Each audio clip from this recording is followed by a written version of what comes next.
కుప్పకూలిన army హెలికాప్టర్లో త్రివిధ దళపతి బిపిన్ రావత్.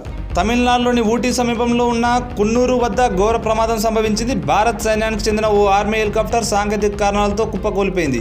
ఈ హెలికాప్టర్లో chief of defence service Bipin Rawat, మరో 3 ఆర్మీ అధికారులు, రావత్ భార్య, కుటుంబ సభ్యులు ఉన్నారు. హెలికాప్టర్లో మొత్తం 14 మంది ఉన్నట్టు సమాచారం. విల్లింగటన్ ఆర్మీ కేంద్రం నుంచి బయలుదేరిన ఎంఐ సిరీస్ హెలికాప్టర్ బయలుదేరిన కాసేపటికే కుప్పకూలిపోయింది. ప్రమాదం జరిగిన వెంటనే ఘటనా స్థలానికి మిలిటరీ అధికారులు చేరుకున్నారు. అప్పటికే 80% కాలిన గాయాలతో ఉన్న 2 స్థానికులను దగ్గరలోని ఆసుపత్రికి తరలించారు.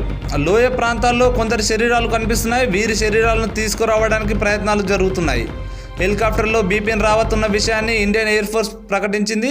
ప్రమాదంపై దర్యాప్తుకు ఆదేశించినట్టు తెలిపింది. వీరిలో chief of defence staff general Bipin Rawat, ఆయన భార్య Madhulika Rawat, brigadier LS Lidder lieutenant colonel Harichandar Singh, Gursewak Singh, Jitender Singh, lance Naik Vivek Kumar, lance Naik B Sai Teja, Havildar Satpal ఉన్నారు.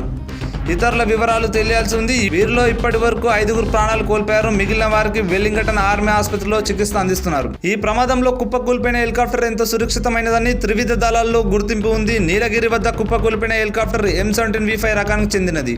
ఎంఐ సిరీస్ లో ఇదే అత్యంత భద్రమైన హెలికాప్టర్ గా భావిస్తుంటారు. దేశంలో ప్రభుత్వ సంబంధించిన ప్రముఖులు ప్రయాణాలకు దీన్ని ఎక్కువగా ఉపయోగిస్తుంటారు. ప్రధాని మోడీ సైతం స్వల్ప దూర ప్రయాణాలకు ఈ M17V5 హెలికాప్టర్లోనే వెళ్తుంటారు.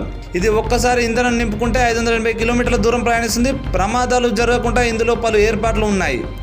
ఫ్యూయల్ ట్యాంకులు లీకేజ్ల నివారణ, మంటలు అడ్డుకోవడానికి ఏర్పాట్లు దీంట్లో ఉన్నాయి. ఒకవేళ మంటలు వ్యాపిస్తే పోలియంథటిక్ సింథటిక్ ఫోమ్ కావంచన పనిచేస్తుంది. దీంట్లో గరిష్టంగా 36 మంది వరకు ప్రయాణించే వీలుంది. మోడర్న్ ఏవియన్స్ కారణంగా ఎలాంటి వాతావరణంలోనైనా సముద్రాలు, అటవీ ప్రాంతాలు, ఎడార్లపైన ప్రయాణించే సత్తా M17V5 సొంతం.